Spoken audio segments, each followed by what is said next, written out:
বিশ্বজুড়ে প্রচলিত franchise business model ঠিক সুবিধা করতে পারছে না এদেশে।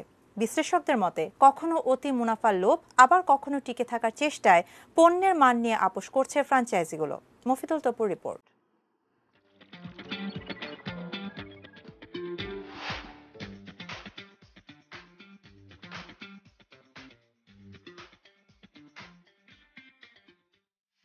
বিশ্বের বড় বড় শহরগুলোতে যে ব্র্যান্ডের আউটলেট বা দোকান সবচেয়ে বেশি চোখে পড়ে তার শীর্ষে রয়েছে ওয়ালমার্ট এবং ম্যাকডোনাল্ডস।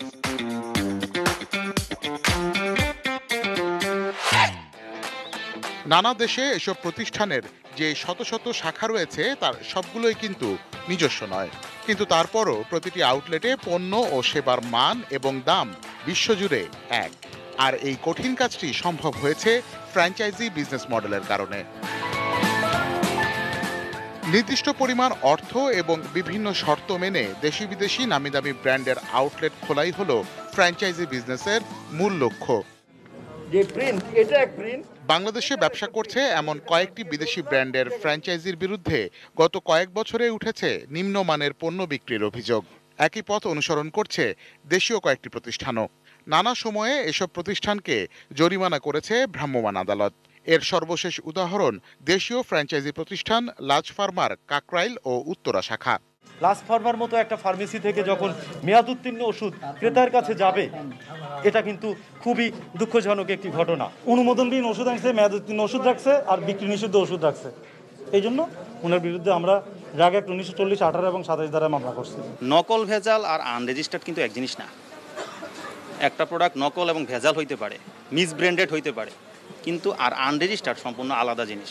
আনরেজিস্টার্ড কয়েকটা ওষুধ ছিল, সেটা ডক্টররা প্রেসক্রিপশন করে বিধায় আমরা সেটা রাখতে বাধ্য হই এবং পেশেন্টরাই চাহিদা। বিশ্লেষকরা বলছেন কেন্দ্রীয়ভাবে পণ্যের বিজ্ঞাপন, পণ্যের উৎপাদনের উৎস এবং সুনির্দিষ্ট প্রস্তুত প্রক্রিয়া এমন বেশ কিছু কারণে গুণ ও মান বজায় রাখা সম্ভব হলেও মুনাফার প্রশ্নে অনেকটাই হিমশিম খেতে হয় ফ্র্যাঞ্চাইজিদের। আমাদের দেশে আইনি প্রক্রিয়া জটিল, অনেক ক্ষেত্রে প্রায় অসম্ভব। এটা প্রায় সবাই এখন মেনে নিয়েছে যে যারা ফ্র্যাঞ্চাইজি নেবেন তারা নিজেদের ইচ্ছা মতো কিছু কিছু নিয়ম মানবেন বা কিছু কিছু নিয়ম মানবেন না।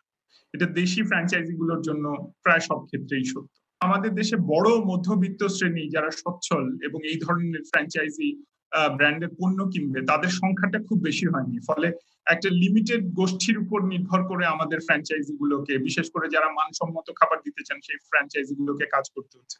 এই বিশ্লেষকের মতে দেশের বাজারে স্থানীয় ব্র্যান্ডগুলো গুণগত মান ও মুনাফা নিশ্চিত করতে পারলে ফ্র্যাঞ্চাইজি ভিত্তিক ব্যবসার সম্ভাবনা কম নয়। ফ্র্যাঞ্চাইজি নেওয়ার জন্য ব্র্যান্ডকে পয়সা দিতে হয়, কিন্তু দোকানের ভাড়া আসলে ফ্র্যাঞ্চাইজিকে আমরা যে পয়সা দিই তার তুলনায় অনেক বেশি বোঝা এইসব ফ্র্যাঞ্চাইজির জন্য। সুতরাং এটা দেওয়ার পর তাদের আসলে জিনিসপত্রের দাম কমিয়ে রাখার একটাই উপায়, সেটা হচ্ছে যে গুণগত মানে আপোষ করা। Mofidul Tapu, ATN news, Dhaka.